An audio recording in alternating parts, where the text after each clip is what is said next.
arts. This week, Picasso.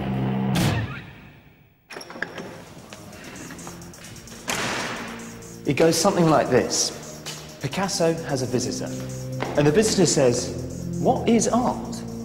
Picasso thinks about it, then he points to his sculpture of a bicycle saddle and a pair of handlebars which he combined to make a bull's head, and he shrugs. "What is art?" "What is not?" he replies. Yo, El Rey, Picasso wrote on an early self-portrait. It means, I the king. It showed a self-confidence that he'd never lose, in art or with women. Understandable, really, when in your own lifetime you're the richest and most famous artist who's ever lived. So famous, in fact, his name's now part of our language. If something goes awry, it's gone a bit Picasso.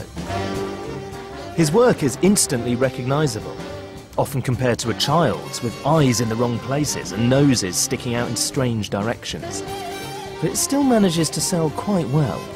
This one, called Dora Maar with a cat, went for $95 million. Picasso chose to paint like this, despite the fact that he could paint like this by the time he was 16. Instead, he spent his life restlessly innovating, ripping apart conventional art and shocking the world. So why did he do it?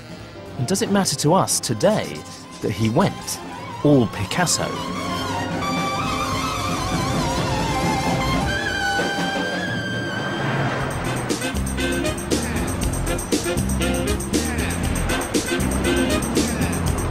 If anyone wants to know anything about Picasso, they ask his friend and biographer, John Richardson.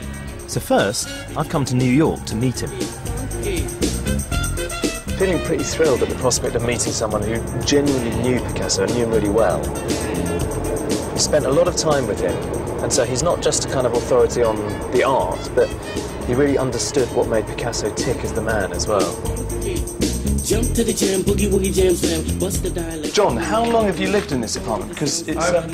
I've lived here about 12 years, and I was lucky I found this loft space. John Richardson became a close friend of Picasso in the 1950s, and his apartment contains an extraordinary collection of memorabilia. Here we are, going to the bullfight in Arles, and leading the throng, and there is Pablo Picasso's son, Picasso, his yet-to-be wife, Jacqueline. And you? And then there's me here. But look how many people there are. This is like a scene at The Godfather or something.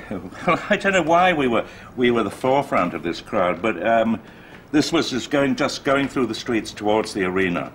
And we used to do this all through the summer. There's Picasso in his pants. Is this quite common? You'd turn up at the studio and there he would be reclining? He often worked in just a pair of shorts. And, you know, Cannes in the summer was hot. And he loved going to the beach. He went to the beach a lot. You must have lots of works. Here's a Picasso, for example. What's this piece? That's a portrait of Jacqueline, his wife. What's the date of it? 60... That's 1960, it 60, says. Yep. And he was obviously very generous, was he? He'd just give you things. He was very generous by nature. This whole place is a treasure trove, and I can see here, I mean, this is a tiny picture of... This is Picasso as a tiny boy. This is Picasso aged, I suppose, 7. You can see those prominent eyes already, that stare. Yeah, and the authority, you know. Pablo Picasso was born in Malaga, on the Mediterranean coast of Spain, in 1881. He was able to draw before he could speak, and supposedly the first word he spoke was the Spanish for pencil. His father, Don Jose, an art teacher, was astounded by his son's natural talent. His father was an artist, right? I mean... Father was a very bad artist, and I would imagine a very good art teacher, because, I mean, Picasso learnt everything from his father. Rather like people who have a child who's going to be a child star. I mean, he had to draw and draw and draw and draw and draw, and Picasso became absolutely obsessed with drawing. Drawing was the heart of his work, and if you couldn't draw, there's no point. He hated the word virtuosity, but I mean his incredible ability to to draw in any style he wanted. Pablo Picasso actually began life as Pablo Ruiz, because Ruiz was his father's surname. But even on this early sketch, Pablo was practicing signing his mother's maiden name, Picasso.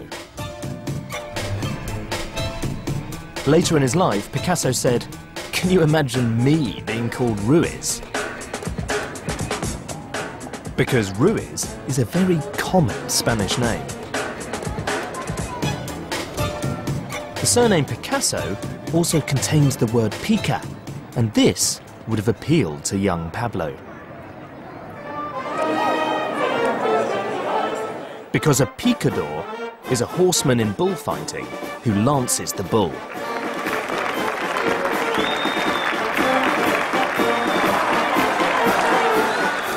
Picasso once said that if he hadn't been a painter, he would have been one of these guys, a picador.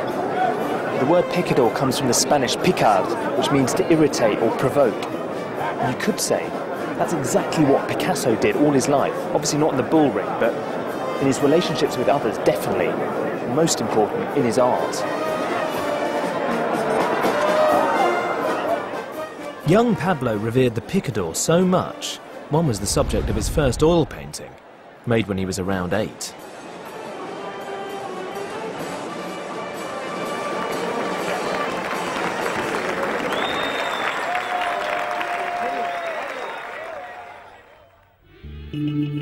At the age of only 12, Picasso could already draw like this. And at 16, he'd won a place at Madrid's prestigious Academy of Fine Art.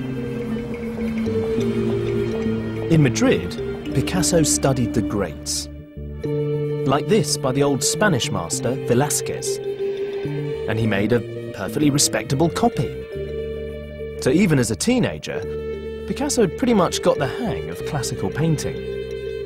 But he was deeply unhappy at art school, and within a year he'd left, moving to Barcelona, where his father was now a professor of art. Here he began mixing with arty bohemian types, and met Carlos Casagemas, a fellow artist who became Picasso's best friend.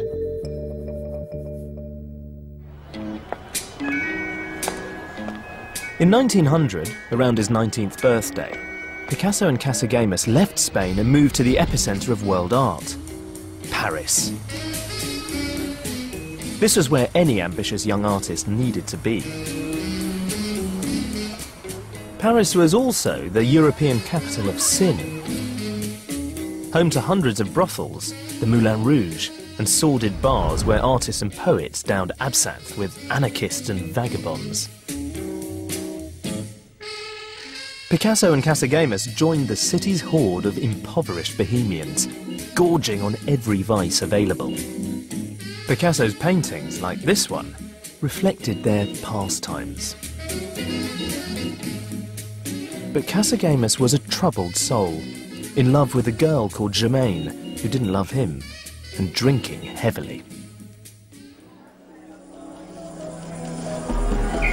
One night in 1901, Casagemas decided that he'd had enough of Paris, so he invited Germaine and a bunch of friends to a farewell dinner in this very cafe, which I'm guessing has changed just a little bit. After they'd drunk several bottles of wine, Casagemas stood up and he gave an incoherent, slurry speech in French, and then suddenly he pulled a pistol from one pocket and aimed it at Germaine and fired. Luckily, she sensed what was coming, ducked down, and the bullet just grazed her neck. But then, to the horror of all of his friends and all of the customers, Casagemas swiveled the revolver round to his own temple and pulled the trigger, and he was dead within an hour. The death of his greatest friend devastated Picasso, and his sorrow permeated his art.